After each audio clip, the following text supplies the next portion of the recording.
Pertama, apabila Allah Ta'ala tengok orang ni bagus, dia nak jadi baik tapi dia kaki maksiat, dia tanya istighfar pun tak jadi lah mana, tak ikhlas lah mana. Dia panggil tobat ulu golok, lepas tobat buat puluk. Tobat ulu golok ni tak jadilah mana. Tapi kita tengok Allah Tuhan kata sayangnya budak ni, tapi dia nak dia jadi baik. Maka Tuhan pun buat payah ketika hidup. Ni kiparat belaka dosa kita ni. Hidup kita payah, kerja payah nak boleh, menikah, bercerai, nak jadi ni kiparat dosa kita ni. Kalau dosa kita banyak telajak, Tuhan buat hidup susah pun tak bersih lagi. Tuhan payah ketika mati.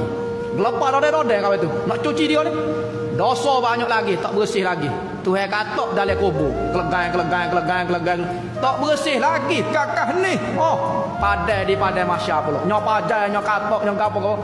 Tak bersih lagi. Last kali ni nak bersihkan manusia. Sebelum masuk kepada tempat yang bersih, syurga Tuhan, dia kena bersih last sekali. Hak ni tentu bersih dah. Masuk kelorok dengan aku.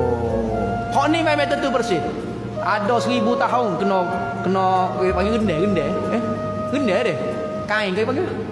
Gendai. Gendai dalam kelorok tu curuk. Bersih. Baru layaklah duduk dalam syurga bersama orang bersih. Hak tu cara-cara Tuhan nak membersihkan dosa manusia. Sebab tu apabila kita tengok orang kena bala kau gapo dia kau dah ataupun mati gelepar, kita jangan suka tak molek ke dia. Takut-takut itulah tu dia. Masuk dia mati gelepar-gelepar. Dalam kubur tak ada lah dia. Habis dah gelepar-gelepar sana.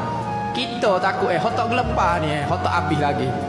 Tu sebab tu ulama kata kalau kita tengok sesuatu pada seseorang hok mati, hok benda molek, mudah-mudah kita harap hok tu hok Allah sekali lah. Habis dah lah.